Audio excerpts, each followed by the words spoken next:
This morning we are going to look at the word of God. ಈ ಬೆಳಗಿನ ಜಾವದಲ್ಲಿ ನಾವು ದೇವರ ವಾಕ್ಯವನ್ನು ನೋಡುವರಾಗಿದ್ದೇವೆ. And we believe that God will speak to each one of our hearts. ನಾವು ನಂಬುತ್ತೇವೆ ಖಂಡಿತವಾಗಿಯೂ ದೇವರು ನಿಮ್ಮೊಂದಿಗೆ ನಿಮ್ಮ ಹೃದಯದೊಂದಿಗೆ ಮಾತನಾಡುವನಾಗಿದ್ದಾನೆ. The fourth verse of John 1 says, "In him was life, and the life was the light of men." ಯೋಹಾನ 1:4 ಹೇಳುತ್ತದೆ, ಆತನಲ್ಲಿ ಜೀವವಿದ್ದಿತು, ಆ ಜೀವವು ಬೆಳಕಾಗಿದ್ದಿತು.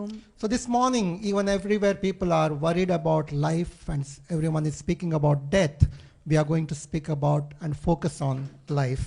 ಈ ಮುಂಜಾನೆಯಲ್ಲಿ ನಾವು ನೋಡುವುದಾದರೆ ನಮ್ಮ ಸುತ್ತಲೂ ಜನರೆಲ್ಲರೂ ಭಯಭೀತಿಯಾಗಿ ಅವರು ಜೀವದ ಬಗ್ಗೆ, ಸಾವಿನ ಬಗ್ಗೆ ಮಾತನಾಡುವ ಸಮಯದಲ್ಲಿ ನಾವು ಜೀವದ ಕುರಿತು ಮಾತನಾಡುವವರಾಗಿದ್ದೇವೆ. John says, "In him was life, and the life was the light of men."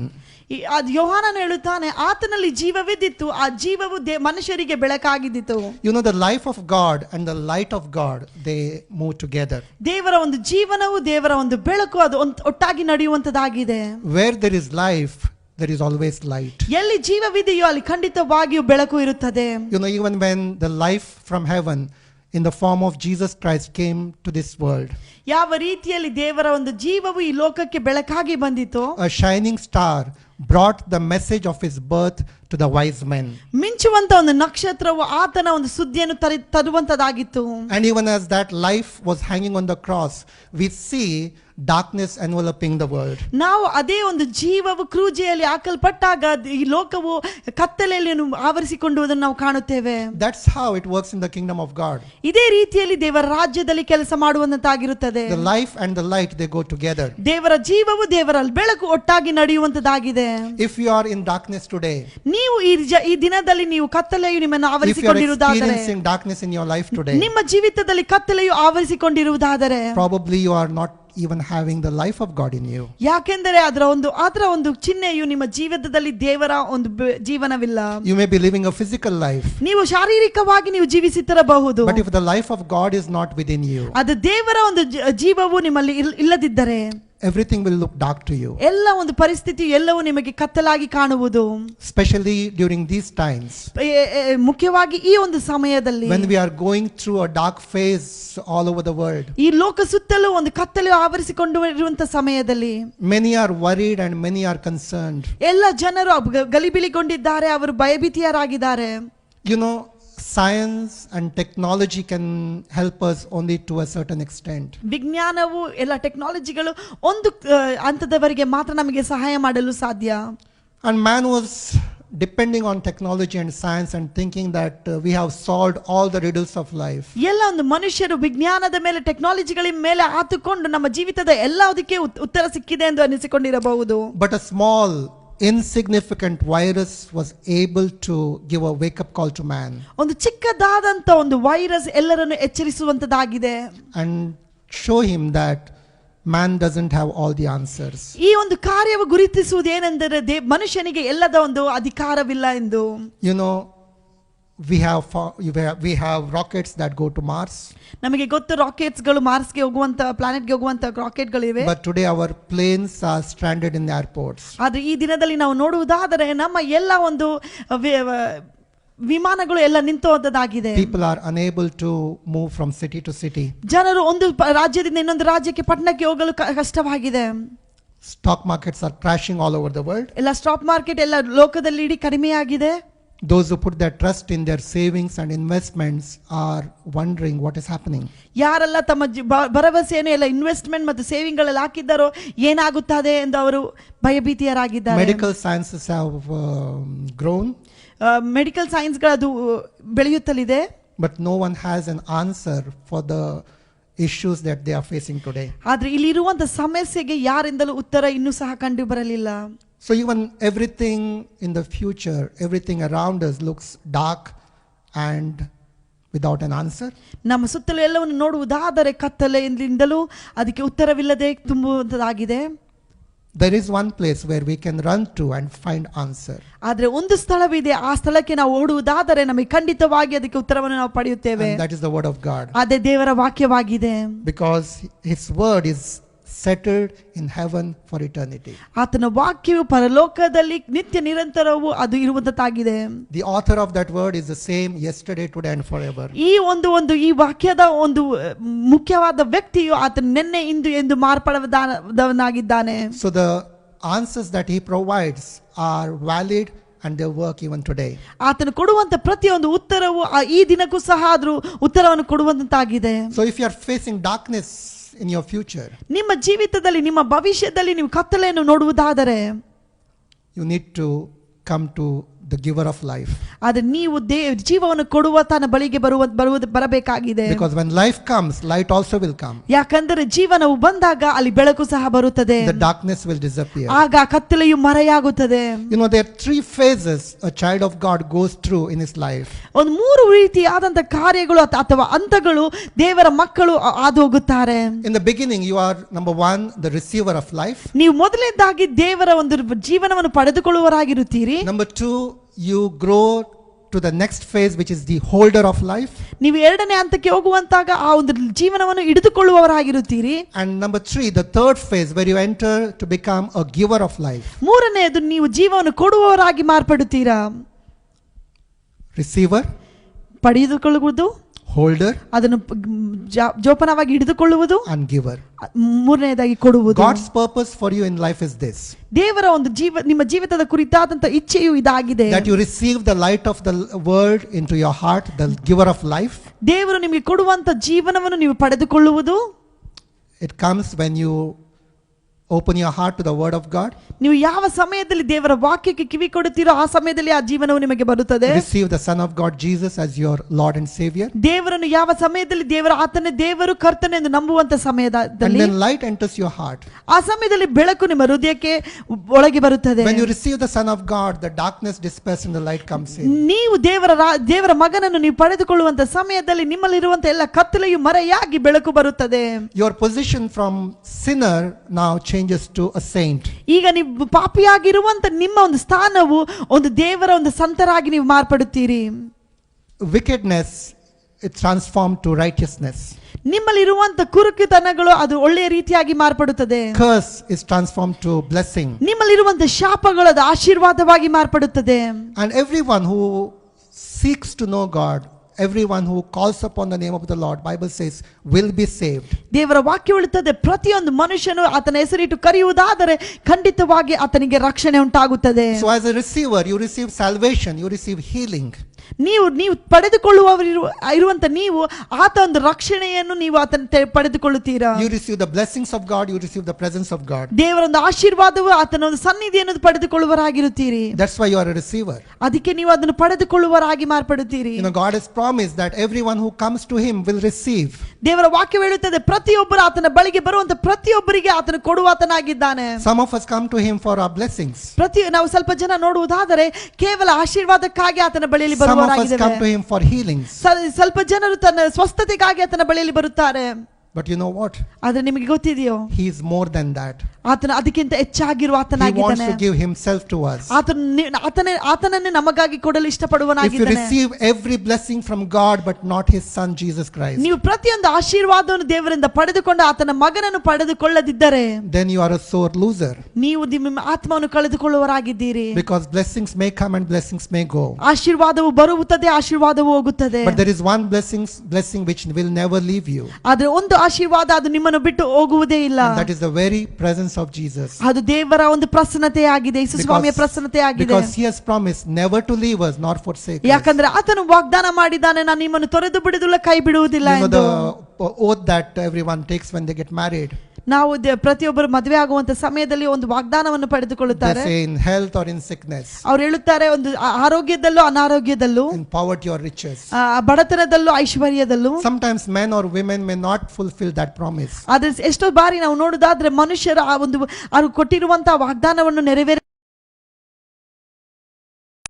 in abundance, we may forget His presence. ನಮ್ಮಲ್ಲಿ ಒಳ್ಳೆ ಆರೋಗ್ಯ ಇರುವಂತ ಸಮಯದಲ್ಲಿ, ಒಳ್ಳೆ ಐಶ್ವರ್ಯ ಇರುವಂತ ಸಮಯದಲ್ಲಿ ನಾವು ಆತನನ್ನು ಮರೆಯಬಹುದು. But in times of trouble and times of sickness, when we run to Him, He never forgets His promise to us. ಆದ್ರೆ ನಾವು ಕಷ್ಟದಲ್ಲಿ, ದುಃಖದಲ್ಲಿ, ಅನಾರೋಗ್ಯದಲ್ಲಿ ಆತನ ಬಳಿಯಲ್ಲಿ ಓಡಿ ಹೋಗುವುದಾದರೆ ಆತನು ನಮಗೆ ಮಾಡಿರುವಂತ ವಾಗ್ದಾನವನ್ನು ಎಂದಿಗೂ ಮರೆಯುವುದಿಲ್ಲ. When we are unfaithful, He cannot be unfaithful. ನಾವು ನಂಬಿಗಸ್ತರಿಲ್ಲದಿರುವಂತ ಸಮಯದಲ್ಲಿ ಆತನು ಆ ರೀತಿ ಇರಲು ಸಾಧ್ಯವಿಲ್ಲ.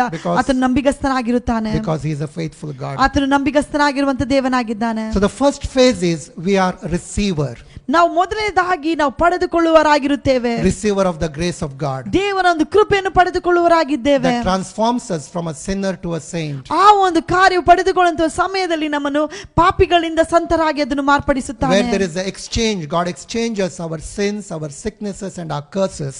ದೇವರು ನಮ್ಮಲ್ಲಿರುವಂತ ಶಾಪಗಳು, ಪಾಪಗಳು, ಎಲ್ಲ ಅನಾರೋಗ್ಯಗಳನ್ನು ಆತನೊಂದಿಗೆ ಆತನು ಬದಲಾಯಿಸಿಕೊಳ್ಳುತ್ತಾನೆ. Gives us salvation, gives us health, gives us His abundant life. ಆತನು ನಮಗೆ ರಕ್ಷಣೆಯನ್ನು ಕೊಟ್ಟು, ಒಳ್ಳೆ ಆರೋಗ್ಯವನ್ನು ಕೊಟ್ಟು, ನಮಗೆ ಆಶೀರ್ವಾದವನ್ನು ಕೊಡುವನಾಗಿದ್ದಾನೆ. If you don't have that this morning, ಈ ಮುಂಜಾನೆಯಲ್ಲಿ ಆ ಒಂದು ಕಾರ್ಯಗಳು ನಿಮ್ಮಲ್ಲಿ ಇಲ್ಲದಿದ್ದರೆ, you can receive it just by asking Jesus to come into your heart. ಈ ಒಂದು ಕಾರ್ಯವನ್ನು ಕೇವಲ ದೇವರೇ ಯೇಸುವೆ ನನ್ನ ಒಳಗೆ ಬಂದು ನೀನು ವಾಸ ಮಾಡು ಅಂತ ಹೇಳುವಂತ ಸಮಯದಲ್ಲಿ ಆತನು ಕೊಡುವಾತನಾಗಿದ್ದಾನೆ. It's not difficult. ಅದು ಕಷ್ಟವಾಗಿರುವಂತ ಕಾರ್ಯವಲ್ಲ. Religion is difficult. ಸಂಪ್ರದಾಯಗಳು ಅದು ನಮಗೆ ಕಷ್ಟವಾಗಿರುತ್ತದೆ. But relationship is easy. ಆದ್ರೆ ನಮಗಿರುವಂತ ಸಂಬಂಧವು ಅದು ಸುಲಭವಾಗಿರುವಂತ ಸಂಬಂಧ. Anyone who comes to Jesus, He accepts them. ದೇವರ ವಾಕ್ಯ ಹೇಳುತ್ತದೆ, ಯಾರೇ ಆದರೂ ಆತನ ಬಳಿಯಲ್ಲಿ ಬರುವುದಾದರೆ ಅವರನ್ನು ಅಂಗೀಕರಿಸುತ್ತಾನೆ. The second phase is where you move from becoming a receiver, you become a holder. ಎರಡನಾಗಿರುವಂತ ಹಂತವು ನಾವು ಪಡೆದುಕೊಂಡು ಅದನ್ನು ಹಿಡಿದುಕೊಳ್ಳುವವರಾಗಿ ಮಾರ್ಪಡುತ್ತೇವೆ. You know, when the rain comes, there is the ocean that holds the water. ಮಳೆಯು ಬರುವಂತ ಸಮಯದಲ್ಲಿ ಎಲ್ಲ ಒಂದು ಓಷನ್ ಆದ ನೀರುಗಳನ್ನು ಹಿಡಿದುಕೊಳ್ಳುವ ತರ ಇರುತ್ತದೆ. Same way, it's not enough just to receive the grace of God. ನಾವು ದೇವರ ಒಂದು ಕೃಪೆಯನ್ನು ಪಡೆದುಕೊಳ್ಳುವುದು ಮಾತ್ರ ಸಾಕಾಗುವುದಿಲ್ಲ. You need to hold it with you. ನಾವು ಅದನ್ನು ಹಿಡಿದುಕೊಳ್ಳುವವರಾಗಿರಬೇಕು. That phase comes where we begin to study the word of God. ಅದು ಯಾವಾಗ ಬರುತ್ತದೆ ಎಂದು ದೇವರ ವಾಕ್ಯವನ್ನು ನಾವು ಅಧ್ಯಯನ ಮಾಡುವಂತ ಸಮಯದಲ್ಲಿ, we get rooted and grounded in the word of God. ಯಾವ ಸಮಯದಲ್ಲಿ ದೇವರ ವಾಕ್ಯದಲ್ಲಿ ನಾವು ಬೇರು ಬೀರಿ ಅದಕ್ಕೆ ನಾವು ಫಲ ಕೊಡುವರಾಗಿರುತ್ತೇವೋ, where we get planted in a local church, ಯಾವ ಒಂದು ಸಭೆಯಲ್ಲಿ ನಾವು ಅದಕ್ಕಾಗಿ ನಾವು ಪಾಲ್ಗೊಳ್ಳರಾಗಿರುತ್ತೇವೋ, where we become disciples of Christ, ಯಾವಾಗ ನಾವು ದೇವರ ಒಂದು ಶಿಷ್ಯರಾಗಿ ಮಾರ್ಪಡುತ್ತೇವೋ, where we learn to taste and see that the Lord is good, ಯಾವಾಗ ನಾವು ದೇವರು ಒಳ್ಳೆಯವನೆಂದು ರುಚಿಸಿ ನೋಡುತ್ತೇವೋ ಆ ಸಮಯದಲ್ಲಿ, where we test and see that He is a giver, ನಾವು ಆತನನ್ನು ಪರೀಕ್ಷಿಸಿ ನೋಡಿ ಆತನು ಕೊಡುವಾತನಾಗಿದ್ದೇವೆ ಇದ್ದಾನೆ ಎಂದು ನಂಬುತ್ತೇವೋ, where we stop complaining and begin praising God, ನಾವು ಯಾವ ಸಮಯದಲ್ಲಿ ಕಂಪ್ಲೇಂಟ್ ಮಾಡುವುದು ಹೊರತಾಗಿ ಆತನಿಗೆ ಸ್ತುತಿಯನ್ನು ಮಾಡುವುದನ್ನು ಸಲ್ಲಿಸುತ್ತೇವೆ, when we begin to learn to worship Him in spirit and in truth, ಯಾವ ಸಮಯದಲ್ಲಿ ನಾವು ಆತ್ಮದಲ್ಲಿಯೂ ಸತ್ಯದಲ್ಲಿಯೂ ಆತನನ್ನು ಆರಾಧನೆ ಮಾಡಲು ಪ್ರಾರಂಭಿಸುತ್ತೇವೆ. In this phase we don't just receive the blessings of God, but we learn how to hold on to them. ಈ ಒಂದು ಹಂತದಲ್ಲಿ ನಾವು ನೋಡುವುದಾದರೆ ಕೇವಲ ದೇವರ ಆಶೀರ್ವಾದವನ್ನು ಪಡೆದುಕೊಳ್ಳುವರಾಗಿರದೆ ಆತನು ಕೊಟ್ಟಿರುವಂತಹ ಆಶೀರ್ವಾದದಲ್ಲಿ ನಾವು ನೆಲೆಯಾಗಿರುತ್ತೇವೆ. In this phase we do not just receive the word of God, we learn how to make it richly dwell in our hearts. ಈ ಒಂದು ಕಾರ್ಯದಲ್ಲಿ ನಾವು ಕೇವಲ ದೇವರ ವಾಕ್ಯವನ್ನು ಪಡೆದುಕೊಳ್ಳುವುದಿಲ್ಲದೆ ಅದನ್ನು ನೀವು ಯಾವ ರೀತಿ ನಮ್ಮ ಹೃದಯದಲ್ಲಿ ನಾವು ಬಚ್ಚಿಟ್ಟುಕೊಳ್ಳುತ್ತೇವೆ ಎಂದು ಮುಖ್ಯವಾಗಿರುತ್ತದೆ. In this phase we learn to pray and worship and read the word of God on a daily basis. ಈ ಒಂದು ಇರುವಂತ ಸಮಯದಲ್ಲಿ ನಾವು ದೇವರ ವಾಕ್ಯವನ್ನು ನಾವು ಕಲಿತು ಅದನ್ನು ಓದಿ ಆತನನ್ನು ಆರಾಧನೆ ಮಾಡಲು ಕಲಿಯುತ್ತೇವೆ. If you were transformed from a sinner to a saint in the receiver phase, ನೀವು ಪಡೆದುಕೊಳ್ಳುವಂತ ಒಂದು ಹಂತದಲ್ಲಿ ಯಾವಾಗ ನೀವು ಪಾಪಿಗಳಿಂದ ಸಂತರಾಗಿ ಮಾರ್ಪಡುತ್ತೀರೋ, when you become a holder, you transform from being a slave to a son. ಅದು ನೀವು ಯಾವಾಗ ನೀವು ನಿರಂತರವಾಗಿ ಆತನಲ್ಲಿ ನೆಲೆಗೊಳ್ಳುತ್ತೀರೋ ಆವಾಗ ನೀವು ಗುಲಾಮನಿಂದ ಆತನ ಮಗನಾಗಿ ನೀವು ಮಾರ್ಪಡುತ್ತೀರಾ. You become a tree that is planted by the riverside bearing fruit on all seasons. ನೀರಿನ ಬಳಿಯಲ್ಲಿ ಇರುವಂತ ಮರವು ಫಲ ಕೊಡುವಂತ ಮರವಾಗಿ ನಾವು ಮಾರ್ಪಡುತ್ತೇವೆ. You learn how to receive His healing by confessing His word. ಆತನ ವಾಕ್ಯವನ್ನು ವಾಗ್ದಾನ ಮಾಡುತ್ತಾ ನಾವು ಆತನ ಆಶೀರ್ವಾದಗಳನ್ನು ಆತನ ಸ್ವಸ್ಥತೆಯನ್ನು ಪಡೆಯುವರಾಗಿರುತ್ತೇವೆ. You learn how to receive abundance in your life by sowing in the kingdom of God. ದೇವರ ಒಂದು ರಾಜ್ಯದಲ್ಲಿ ಬಿತ್ತುವುದರ ಮೂಲಕ ನಾವು ಆತನಿಂದ ಪಡೆದುಕೊಳ್ಳುವಂತ ಆಶೀರ್ವಾದವನ್ನು ಕಾಣುವರಾಗಿರುತ್ತೇವೆ. You learn how to go through the fire and the flames and the drowning waters by trusting in him and holding his hand. ನಾವು ನೀರಲ್ಲಿ ಮುಳುಗುವಂತ ಸಮಯದಲ್ಲಿ ಬೆಂಕಿಯಲ್ಲಿ ನಡೆದುವಂತ ಸಮಯದಲ್ಲಿ ಆತನು ನಮ್ಮ ಕರವನ್ನು ಹಿಡಿದಿದ್ದಾನೆ ಎಂಬ ನಮ್ಮ ಭರವಸೆಯಿಂದ ಹೋಗುವರಾಗಿರುತ್ತೇವೆ. So God doesn't want you just to be a receiver, he wants to be a holder. ದೇವರು ನೀವು ಕೇವಲ ಪಡೆದುಕೊಳ್ಳುವರಾಗಿರದಂತೆ ಅದರಲ್ಲಿ ನೆಲೆಯಾಗಿರಲು ಇಷ್ಟಪಡುವನಾಗಿದ್ದಾನೆ. Holder of everything that God gives to you. ಪ್ರತಿಯೊಂದು ಕಾರ್ಯವು ದೇವರು ಕೊಡುವಂತ ಪ್ರತಿಯೊಂದು ಕಾರ್ಯದಲ್ಲೂ ನಿರಂತರವಾಗಿರಲು ನೆಲೆಯಾಗಿರಲು. It's a phase where you learn who you are in Christ. ಆ ಒಂದು ಸಮಯದಲ್ಲಿ ನೀವು ಕ್ರಿಸ್ತನಲ್ಲಿ ಯಾರಾಗಿದ್ದೀರಾ ಎಂದು ನೋಡುವಂತ ಸಮಯವಾಗಿರುತ್ತದೆ. You understand your position in Christ. ನಿಮ್ಮ ಒಂದು ಸ್ಥಾನವು ಯೇಸು ಕ್ರಿಸ್ತನಲ್ಲಿ ಯಾವ ರೀತಿಯಲ್ಲಿ ಇದೆ ಎಂದು ನೀವು ಅರ್ಥ ಮಾಡಿಕೊಳ್ಳುತ್ತೀರಿ. That you are not an ordinary person. ನೀವು ಸಾಧಾರಣವಾಗಿರುವಂತ ವ್ಯಕ್ತಿ ಅಲ್ಲ. That in Christ Jesus you are seated in the heavenly places in Christ Jesus. ಕ್ರಿಸ್ತನ ಮೂಲಕ ನೀವು ಆತನ ರಾಜ್ಯದಲ್ಲಿ ನೀವು ಪಾಲ್ಗೊಳ್ಳುವರಾಗಿರುತ್ತೀರಿ. You understand that even before the foundations of the earth were laid, you were in some mind. ನೀವು ಲೋಕದ ಒಂದು ಅಸ್ತಿವಾರ ಹಾಕುವುದಕ್ಕಿಂತ ಮುಂಚಿತವಾಗಿ ದೇವರ ಮನಸ್ಸಿನಲ್ಲಿ ನೀವು ಇದ್ದೀರಿ ಎಂದು. That he has called you even before you were formed in your mother's womb. ನೀವು ತಾಯಿಯ ಗರ್ಭದಲ್ಲಿ ಉಂಟಾಗುವಂತ ಮುಂಚಿತವಾಗಿ ಆತನು ನಿಮ್ಮನ್ನು ಕರೆದಿದ್ದಾನೆ ಎಂದು. That you are an eternal personality. ನಿಮಗೆ ನಿತ್ಯತ್ವ ಇರುವಂತ ಜನರಾಗಿದ್ದೀರಿ. You are in the mind of Christ from eternity and you are going to be with Christ eternity. ದೇವರ ಒಂದು ಮನಸ್ಸಿನಲ್ಲಿ ನೀವು ನಿತ್ಯವೂ ಇರುವಂತರಾಗಿ ನೀವು ಖಂಡಿತವಾಗಿ ಅದರವರೆಗೆ ಇರುವಂತರಾಗಿರುತ್ತೀರಿ. Are you just a receiver or have you grown to be a holder? ನೀವು ಕೇವಲ ಪಡೆದುಕೊಂಡು ಅಲ್ಲೇ ಇದ್ದೀರೋ ಅಥವಾ ಅದರಲ್ಲಿ ನೆಲೆಯಾಗಿದ್ದೀರೋ? Are you receiving and holding every blessing that God is pouring into your life? ಅದನ್ನು ಪಡೆದುಕೊಂಡು ದೇವರು ಕೊಟ್ಟಿರುವಂತ ಪ್ರತಿಯೊಂದು ಆಶೀರ್ವಾದದಲ್ಲಿ ನೀವು ನೆಲೆಯಾಗಿದ್ದೀರೋ? If you are, then you move on to the third phase. ನೀವು ಅದರಲ್ಲಿ ಇರುವುದಾದರೆ ನೀವು ಮೂರನೇ ಹಂತಕ್ಕೆ ಹೋಗುವರಾಗಿರಬೇಕು. Which is a giver of life. ಮೂರನೇ ಕಾರ್ಯ ನೀವು ಜೀವನವನ್ನು ಕೊಡುವವರಾಗಿ ಮಾರ್ಪಡಬೇಕು. This is where your calling, this is where your purpose comes into fruition. ಇದಕ್ಕೆ ನಿಮಗೆ ಕೊಟ್ಟಿರುವಂತ ಒಂದು ಕರೆವಿಕೆ ಆಗಿದೆ, ನಿಮಗೆ ಕೊಟ್ಟಿರುವಂತ ಒಂದು ಚಿತ್ತವಾಗಿದೆ. Because God has called you to be a being created in his image, working as God works. ದೇವರು ನಿಮ್ಮನ್ನು ಕರೆದಿರುವುದು ತನ್ನ ಒಂದು ಸ್ವರೂಪದಲ್ಲಿ ನಮ್ಮನ್ನು ಕರೆದಿರುವುದು ಆತನ ಒಂದು ಗುಣಲಕ್ಷಣವನ್ನು ಪಡೆದುಕೊಳ್ಳುವುದಕ್ಕಾಗಿ. A giver of life operates on the same level or same principle as God operates. ಜೀವನ ಕೊಡುವಂತ ಒಂದು ಜನರು ಯಾವ ರೀತಿ ದೇವರ ಕೆಲಸ ಮಾಡುತ್ತಾನೋ ಅದೇ ರೀತಿ ಕೆಲಸ ಮಾಡುವರಾಗಿರುತ್ತೇವೆ. Here you no longer are worried about only your blessings and holding on to your blessings. ಈ ಮೂರನೇ ಹಂತದಲ್ಲಿ ಕೇವಲ ನನಗೆ ಬರುವಂತ ಆಶೀರ್ವಾದ, ನನ್ನಲ್ಲಿ ಇರುವಂತ ಆಶೀರ್ವಾದ ಕುರಿತು ನಾವು ಚಿಂತೆ ಮಾಡುವುದಿಲ್ಲ. Now you understand the mind of Christ. ನಾವು ದೇವರ ಕ್ರಿಸ್ತನ ಒಂದು ಮನಸ್ಸನ್ನು ಅರ್ಥ ಮಾಡಿಕೊಳ್ಳುವರಾಗಿದ್ದೇವೆ. And as Christ gave, you also want to give. ಯಾವ ರೀತಿಯಲ್ಲಿ ಕ್ರಿಸ್ತನು ಕೊಟ್ಟನೋ ಅದೇ ರೀತಿ ನಾವು ಕೊಡುವರಾಗಿರಬೇಕು. Where you want to serve God. ಯಾವ ರೀತಿ ದೇವರನ್ನು ನಾವು ಆತನಿಗೆ ಸೇವೆಯನ್ನು ಮಾಡಬೇಕು. Not for what fame or fortune you can make out of it. ನೀವು ನಿಮಗೆ ಬರುವಂತ ಅದರಿಂದ ಬರುವಂತ ಹೆಸರಿಗಾಗಿ ಅಲ್ಲ. But to reach out and touch many with the love of Christ. ಆದರೆ ಅನೇಕ ಜನರಿಗೆ ಕ್ರಿಸ್ತನ ಒಂದು ಪ್ರೀತಿಯ ಮೂಲಕ ನೀವು ಆತನನ್ನು ಮುಟ್ಟುವುದು. Where you are able to bring the blessings of healing and provision to many.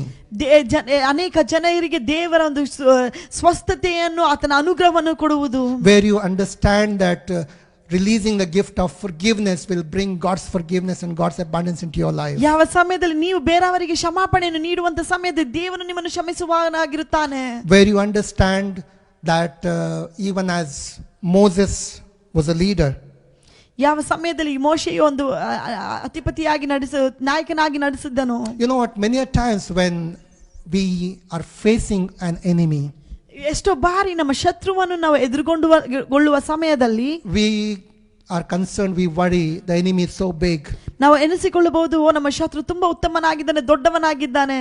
Moses had to face the Egyptian army. ಮೋಶೆಯು ಐಗುಪ್ತದ ಒಂದು ಆರ್ಮಿಯನ್ನು ಎದುರಿಸಬೇಕಾಗಿತ್ತು. But you know what, he did not have to fight against the armies of Egypt. ಆತನು ಐಗುಪ್ತರ ತಂಡದೊಂದಿಗೆ ಆತನು ಜಗಳ ಮಾಡಲು ಅವಶ್ಯವಿರಲಿಲ್ಲ. He had to fight against just one enemy, that was Pharaoh.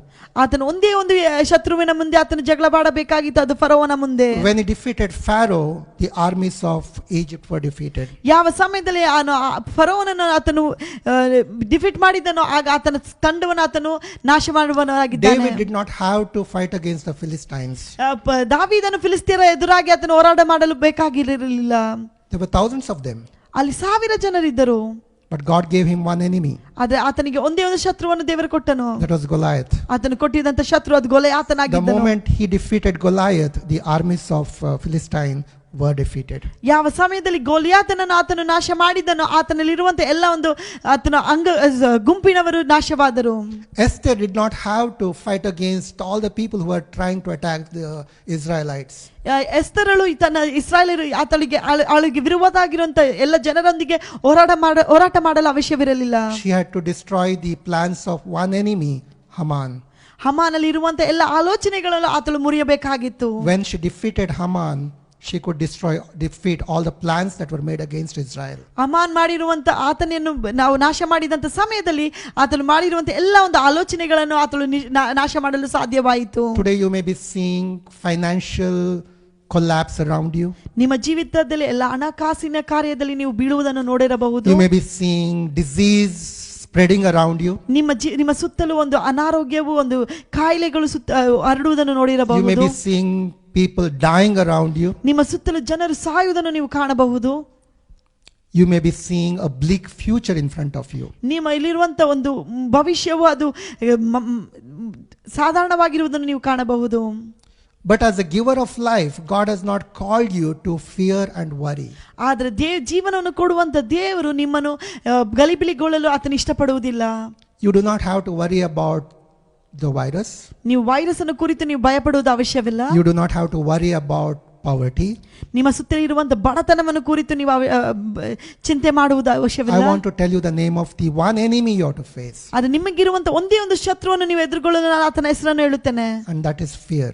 ಅದು ಒಂದು ಭಯವಾಗಿದೆ. If you overcome that one enemy, ನೀವು ಆ ಭಯವನ್ನು ಎದುರುಗೊಳ್ಳುವುದಾದರೆ the rest of the enemies will be destroyed. ಈ ನಿಮಗಿರುವಂತ ಅನೇಕ ಸುತ್ತಲಿರುವಂತ ಎಲ್ಲ ಒಂದು ಶತ್ರುಗಳು ಅದನ್ನು ನೀವು ಬಿಡುವರಾಗಿರುತ್ತಾರೆ. You know, when Joshua was appointed as a leader over Israel, ಯೋಶುವನು Israel ಜನರಿಗೆ ಒಂದು ಅಧಿಪತಿಯಾಗಿ ನೇಮಿಸಿದಂತ ಸಮಯದಲ್ಲಿ God gives him one commandment. ದೇವರು ಆತನಿಗೆ ಒಂದು ಆಜ್ಞೆಯನ್ನು ಕೊಡುತ್ತಾನೆ. He says, fear not, be strong. ಆತನು ಹೇಳುತ್ತಾನೆ, ಭಯಪಡಬೇಡ, ಧೈರ್ಯದಿಂದಿರು. When Joshua comes in front of his people, ಯೋಶುವನು ತನ್ನ ಜನರ ಮುಂದೆ ಬರುವಂತ ಸಮಯದಲ್ಲಿ I think the fear was probably obvious. ಆ ಒಂದು ಭಯವು ಆತನಿಗೆ ಕಂಡು ಬರುವುದು ಸಾಧಾರಣವಾಗಿತ್ತು. Because he had to fill the shoes of Moses. ಯಾಕಂದರೆ ಆತನು ಮೋಶೆಯನ್ನು ನೆರವೇರಿಸುವಂತ ಕಾರ್ಯಗಳನ್ನು ಶೂಗಳನ್ನು ಅಲ್ಲಿ ಇರಬೇಕಾಗಿತ್ತು. And you know what the encouragement the people of Israel give to Joshua? ಆದರೆ ಅಲ್ಲಿರುವಂತ ಇಸ್ರಾಯೇಲ್ ಜನರು ಅವರು ಯೋಶುವನಿಗೆ ಹೇಳಿದಂತ ಕಾರ್ಯವೇನೆಂದರೆ, the same commandment that God gave them. ಯಾವ ಒಂದು ಆಜ್ಞೆ ದೇವರು ಕೊಟ್ಟನೋ ಅದೇ ಒಂದು ಆಜ್ಞೆಯನ್ನು ಜನರು ಕೊಡುತ್ತಾರೆ. Fear not, be strong. ಹೆದರಬೇಡ, ಧೈರ್ಯದಿಂದಿರು. And today God is giving us that same word today. ಈ ದಿನದಲ್ಲಿ ದೇವರು ಅದೇ ವಾಗ್ದಾನವನ್ನು ನಮಗೆ ಕೊಡುತ್ತಾ ಇದ್ದಾನೆ. Because the Bible says that the creation is waiting with expectation for the revelation or the manifestation of the sons of God. ಈ ಒಂದು ಎಲ್ಲ ಒಂದು ಸುತ್ತಲಿರುವಂತ ಕಾರ್ಯಗಳು ದೇವರಿಗಾಗಿ ಕಾಯುವಂತದ್ದಾಗಿದೆ. Heaven and earth both are waiting for your manifestation or your revelation as the giver of life. ಆಕಾಶವು ಭೂಮಿಯು ನೀವು ಯಾವ ರೀತಿಯಲ್ಲಿ ಹಿಂದಿರುಗಿಸಿ ಕೊಡುತ್ತೀರಾ ಅದಕ್ಕಾಗಿ ಕಾಯುವಂತದ್ದಾಗಿದೆ. You know, as everyone is worried about what is happening around us, ನಮ್ಮ ಸುತ್ತ ನಡೆಯುವಂತ ಕಾರ್ಯಗಳನ್ನು ಕುರಿತು ಎಲ್ಲರೂ ಭಯಗೊಳ್ಳುವಂತ ಸಮಯದಲ್ಲಿ it's okay to be cautious. ನಾವು ಅದಕ್ಕಾಗಿ ಪ್ರಯತ್ನ ಪಡುವುದು ಒಳ್ಳೆಯದು. But as a giver of life, ಅದು ಜೀವನ ಕೊಡುವಂತ ನಾವು, you know, you need to go to the next level. ನೀವು ಇನ್ನೊಂದು ಹಂತಕ್ಕೆ ಹೋಗಬೇಕಾಗಿದೆ. Instead of worrying about your safety, your health, ನಿಮ್ಮ ಒಂದು ಆರೋಗ್ಯದ ಕುರಿತು ನಿಮಗಿರುವಂತ ಒಂದು ಕಾರ್ಯಗಳನ್ನು ಕುರಿತು ಯೋಚನೆ ಮಾಡೋದಕ್ಕೆ ಬದಲಾಗಿ, yes, do take basic precautions. ನಿಮಗಿರುವಂತ ಪ್ರಿಕಾಷನ್ಗಳು ತೆಗೆದುಕೊಳ್ಳಿರಿ ಖಂಡಿತವಾಗಿ. But more than that, remember why you are created, chosen and called. ಅದಕ್ಕಿಂತ ಮುಖ್ಯವಾಗಿ ಯಾಕೆ ನೀವು ಕರೆಯಲ್ಪಟ್ಟಿದ್ದೀರಾ, ಯಾಕೆ ನೀವು ಆರಿಸಲ್ಪಟ್ಟಿದ್ದೀರಾ ಎಂದು ನೀವು ಅದನ್ನು ಜ್ಞಾಪಕ ಮಾಡಿಕೊಳ್ಳಿರಿ. You are the answer to the problems and the questions of this world. ಈ ಲೋಕಕ್ಕಿರುವಂತ ಎಲ್ಲ ಒಂದು ಪ್ರಶ್ನೆಗೂ ನೀವು ಉತ್ತರವಾಗಿದ್ದೀರಿ. God has chosen you as the healing power or the healer for the sicknesses of this world. ದೇವರು ನಿಮ್ಮನ್ನು ಆರೋಗ್ಯವನ್ನು ಕೊಡುವುದಕ್ಕಾಗಿ ಈ ಲೋಕಕ್ಕಾಗಿ ಕಳಿಸಿದ್ದಾನೆ. You are the abundance for this world's lack. ಈ ಜೀವಿತದಲ್ಲಿ ಇರುವಂತ ಈ ಲೋಕಕ್ಕೆ ಇರುವಂತ ಎಲ್ಲ ಕೊರತೆಯಲ್ಲಿ ನೀವು ಆಶೀರ್ವಾದವಾಗಿರುವುದಕ್ಕಾಗಿ, you are the balm for the pain of this world. ಈ ಎಲ್ಲ ನೋವದಲ್ಲಿ ಇರುವಂತ ಪ್ರತಿಯೊಂದು ಜನರಿಗೂ ನೀವು balm ಆಗಿರುವುದಕ್ಕಾಗಿ, may not be to the whole universe, ಎಲ್ಲ ಒಂದು ಪ್ರತಿಯೊಂದು ಲೋಕಕ್ಕಲ್ಲ, but beginning to the building where you are staying, ಎಲ್ಲಿ ನೀವಿರುವಂತ ಒಂದು ಕೊಠಡಿಯಿಂದ, ನೀವಿರುವಂತ ಜಾಗಗಳಿಂದ ಮೂಲಕ, to the city where you are living, ಯಾವ ಒಂದು ಪಟ್ಟಣದಲ್ಲಿ ಇದೆಯೋ ಆ ಒಂದು ಜಾಗದಿಂದ. Now many times I see people telling the unbelievers, you know, the judgment of God is coming because you are not believing God. ಎಷ್ಟೋ ಬಾರಿ ವಿಶ್ವಾಸಿಗಳಾಗಿರುವಂತ ನಾವು ಅವಿಶ್ವಾಸಿಗಳಿಗೆ ಹೇಳುವಂತ ಕಾರ್ಯವು ದೇವರ ಒಂದು ಆಜ್ಞೆ ತೀರ್ಪು ನಮ್ಮ ಮೇಲೆ ಬರುವಂತದಾಗಿದೆ. You know, for me and you, our calling is not to mock the unbelievers. ನಮಗೂ ನಿಮಗೂ ಕೊಟ್ಟಿರುವಂತ ಕರೆಯು ಅವಿಶ್ವಾಸಿಗಳಿಗೆ ದೂರು ಮಾಡುವುದಕ್ಕಾಗಿ ಅಲ್ಲ. But in this time of test, to be a witness for Christ. ಆದ್ರೆ ಇಲ್ಲಿರುವಂತ ಒಂದು ಪರೀಕ್ಷೆಯ ಸಮಯದಲ್ಲಿ ನಾವು ಅನೇಕ ಜನರಿಗೆ ಸಾಕ್ಷಿಯಾಗಿ ನಿಲ್ಲುವುದು. To believe and to bring his healing power to the world that badly needs it. ಈ ಲೋಕವು ಆತನಿಗಾಗಿ ಅಪೇಕ್ಷಿಸುವಂತ ಸಮಯದಲ್ಲಿ ನಾವು ಆಶೀರ್ವಾದವನ್ನು ಆರೋಗ್ಯವನ್ನು ಕೊಡುವರಾಗಿ ಮಾರ್ಪಡಬೇಕು. You can take authority over this evil in your own building. ನಿಮ್ಮಗಿರುವಂತ ಈ ಒಂದು ಶತ್ರುವನ್ನು ನಿಮ್ಮ ಬಿಲ್ಡಿಂಗ್ ಅಲ್ಲಿ ನೀವು ಅದನ್ನು ಎದುರಿಸಿಕೊಳ್ಳಬಹುದು. You can take authority over this wickedness over your city. ನಿಮಗಿರುವಂತ ಈ ಪಟ್ಟಣದಲ್ಲಿ ಇರುವಂತ ಎಲ್ಲ ಒಂದು ವಿಕೆಟ್ನೆಸ್ ಗೆ ನೀವು ಅದಕ್ಕಾಗಿ ನೀವು ಜವಾಬ್ದಾರಿಯನ್ನು ತೆಗೆದುಕೊಳ್ಳಬಹುದು. And as a giver of life, take responsibility that you will not allow this virus to enter into your area. ನೀವು ಒಂದು ವಿಶ್ವಾಸಿಗಳಾಗಿ ಒಂದು ಅಧಿಕಾರವನ್ನು ತೆಗೆದುಕೊಳ್ಳಲಿ. ಈ ವೈರಸ್ ನನ್ನ ಸುತ್ತಲೂ ಬರಲ್ಲ, ನನ್ನ ಪಟ್ಟಣದ ಸುತ್ತಲೂ ಬರೋದಕ್ಕೆ ನಾನು ಬಿಡುವುದಿಲ್ಲ ಎಂದು. Pray and believe that God will protect not just you but your community because of you. ದೇವರು ಕೇವಲ ನಿಮ್ಮನ್ನು ಮಾತ್ರ ಅದಕ್ಕಾಗಿ ಪ್ರಾರ್ಥನೆ ಮಾಡಿ ಕೇವಲ ನಿಮ್ಮನ್ನು ಮಾತ್ರ ಸುರಕ್ಷಿತವಾಗಿ ಇಡುವುದಕ್ಕಾಗಲ್ಲ, ನಿಮ್ಮ ಸುತ್ತಲಿರುವಂತ ಜನರಿಗೋಸ್ಕರ. Moses or David or Joshua or Caleb, they were not selfish about their own safety. ಯೋಶುವನು ಕೇಲಿಬನು ಮೋಸೆಸ್ ಆಗಲಿ ಯಾರು ತಮಗಾಗಿ ಎಂದು ಅವರು ಸೆಲ್ಫಿಶ್ ಆಗಿರಲಿಲ್ಲ. Moses even went to the extent that he said, Lord, kill me but save them. ಆದ್ರೆ ಮೋಶೆ ಯಾವ ಹಂತಕ್ಕೆ ಹೋದನು? ದೇವರೇ ನನ್ನನ್ನು ಸಾಯಿಸಿ ನನ್ನ ಜನರನ್ನು ರಕ್ಷಿಸು ಎಂಬಂತ ಸ್ಥಾನಕ್ಕೆ ಹೋದನು. Instead of waiting for judgment upon the people, our heart should be, God, save our people. ದೇವರ ಒಂದು ಆಜ್ಞೆ ತೀರ್ಪು ಅವರ ಮೇಲೆ ಬರುವುದಕ್ಕೆ ಬದಲಾಗಿ ದೇವರೇ ಇವರನ್ನು ರಕ್ಷಿಸು ಎಂಬ ಕರೆಯು ಆ ಒಂದು ಪ್ರಾರ್ಥನೆಯು ನಮ್ಮದಾಗಿರಬೇಕು. Save our city. ನಮ್ಮೊಂದು ರಾಜ್ಯವನ್ನು ರಕ್ಷಿಸು, ನಮ್ಮ ಸಿಟಿಯನ್ನು ರಕ್ಷಿಸು. Begin to believe for God's healing touch to come in your area. ದೇವರ ಒಂದು ಆಶೀರ್ವಾದ ಕರೆವು ನಿಮ್ಮ ಸುತ್ತಲಿರುವಂತ ಏರಿಯಾದಲ್ಲಿ ಬರುವಂತೆ ನೀವು ಪ್ರಾರ್ಥನೆ ಮಾಡಿರಿ. Begin to seek God that he will protect your city. ದೇವರ ಬಳಿಯಲ್ಲಿ ನೀವು ಮೊರೆ ಇಡಿರಿ, ಆತನು ನಿಮ್ಮ ಒಂದು ಪಟ್ಟಣವನ್ನು ಆತನ ಆಶೀರ್ವಾದ ಮಾಡುವುದಕ್ಕಾಗಿ. Confess the promises of God over your city. ನಿಮ್ಮ ದೇವರು ಕೊಟ್ಟಿರುವಂತ ವಾಗ್ದಾನಗಳು ನಿಮ್ಮ ಸಿಟಿಯ ಮೇಲೆ ಕುರಿತು ನೀವು ವಾಗ್ದಾನ ಮಾಡಿರಿ. Rebuke the spirits of disease and death over your city. ನಿಮ್ಮ ಸುತ್ತಲಿರುವಂತ ಸಿಟಿಯಲ್ಲಿ ದೇವರ ಎಲ್ಲ ಒಂದು ಸಾವಿವು ಎಲ್ಲ ಒಂದು ಕಾಯಿಲೆಗಳನ್ನು ನೀವು ಅದಕ್ಕಾಗಿ ನೀವು ತಡೆಗೊಳ್ಳಿರಿ. Come together with other churches in your area to fast and pray for God's mercy and God's relief over the nation. ಎಲ್ಲ ಅಕ್ಕಪಕ್ಕದ ಸಭೆಯೊಂದಿಗೆ ಸೇರಿ ನೀವು ಉಪವಾಸದಿಂದಿದ್ದು ಪ್ರಾರ್ಥನೆ ಮಾಡಿರಿ ನಮ್ಮ ರಾಜ್ಯಕ್ಕಾಗಿ. You know, sometimes these disasters are not just a warning to the world, they are also an alert for the church. ಈ ರೀತಿ ಆಗುವಂತ ಸಂಭವಗಳು ಕೇವಲ ಅದು ಲೋಕಕ್ಕೆ ಅದು ಒಂದು ಎಚ್ಚರಿಕೆ ಕೊಡುವುದು ಮಾತ್ರವಲ್ಲದೆ ನಮ್ಮನ್ನು ಸಹ ಎಬ್ಬಿಸುವಂತ ಕಾರ್ಯವಾಗಿದೆ. That we should rise up and raise a banner against the evils that are falling upon this world. ಎಲ್ಲ ಶತ್ರುವಿನ ಕಾರ್ಯಗಳು ಎಲ್ಲ ಕೆಟ್ಟ ಕಾರ್ಯಗಳಿಗೂ ನಾವು ಎದ್ದು ನಿಂತು ನಾವು ದೇವರ ಒಂದು ಬ್ಯಾನರ್ ಅನ್ನು ತೋರಿಸುವರಾಗಿರಬೇಕು. To rise up, arise and shine. ಎದ್ದು ಪ್ರಕಾಶಿಸು. For your light has come. ನಿಮ್ಮ ಬೆಳಕು ನಿಮಗೆ ಬಂದಿದೆ.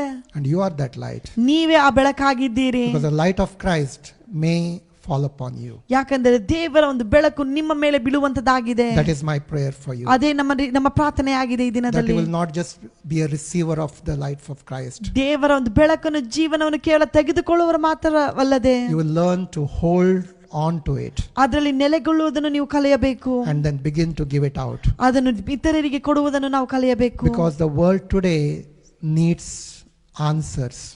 ಲೋಕಕ್ಕೆ ಉತ್ತರವು ಬೇಕಾಗಿದೆ.